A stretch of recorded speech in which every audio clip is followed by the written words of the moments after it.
So what do you get? You have a lot of unemployed.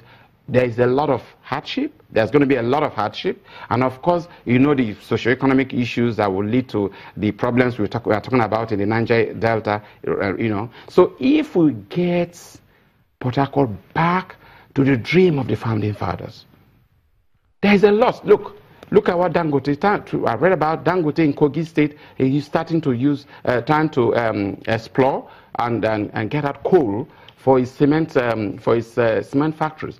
We have coal in Enugu. And why the coal in Enugu, if it's going to be evacuated, either in country, see, it's not just export out, because they say import substitution and export promotion. And there's going to be in-country trade. There are a lot of rivers.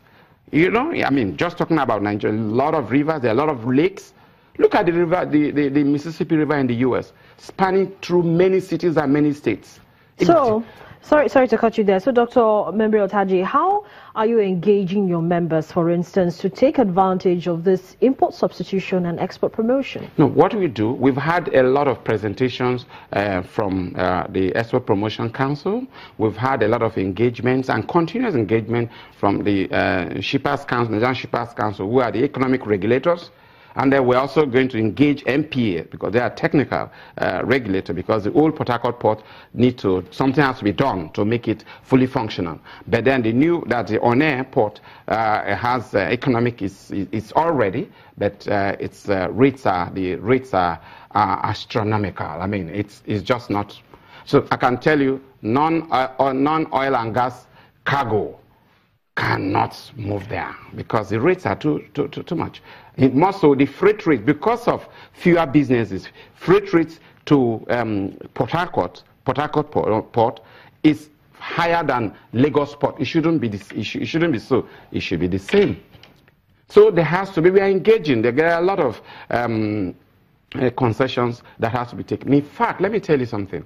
There was a workshop. There was something that was held at Federal Palace Hotel, something done by Shippers Council, and a presentation I had gladdened me.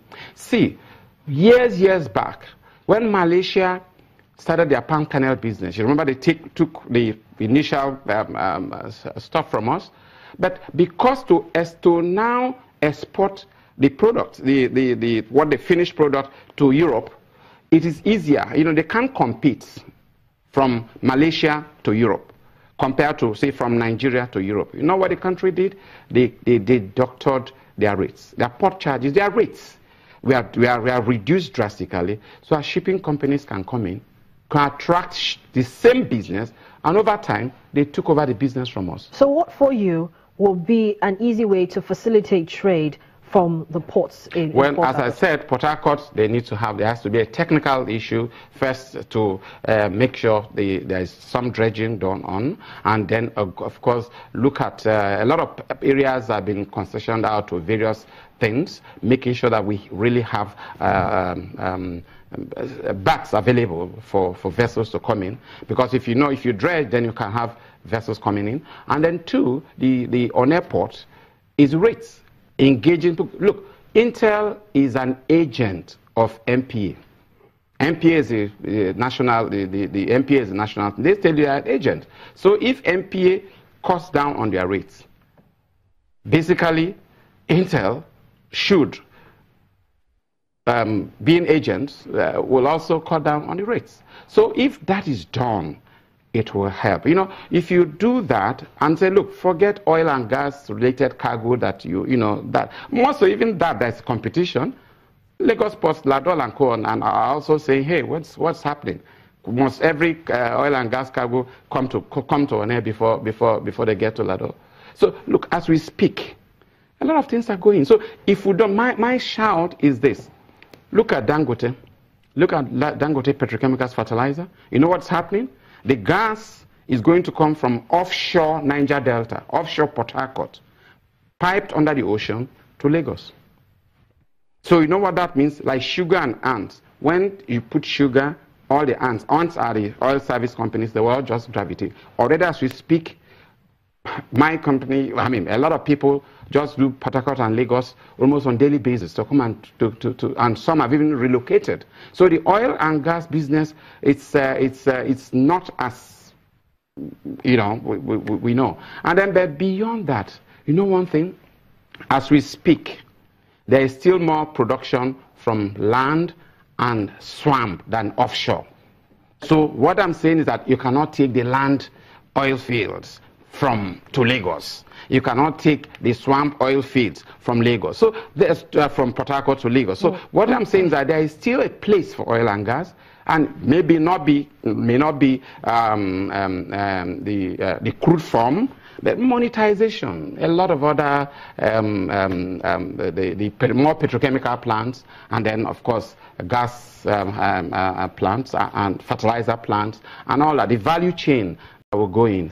But Dr. Membri Otaji, as you continue, as the Chamber continues to engage with stakeholders, engage with the government, what's your short to medium term outlook for the economy? Well, state, national or state economy? State. Now, state economy, I see, because you see, it's pinching everybody, as I said, because even the state and many other states and the federal government are getting less money. So I see a situation where I see a situation where the agencies will see reason, and then we'll get back. Oil is still there. You can't take away, as I've said, the oil business from Rivers State. But then other things will also now come in. Agriculture will come in. You know, we have a coastal line, one of the longest, a coastal line. So industrial fishing, don't forget that. We have industrial fishing to deal with.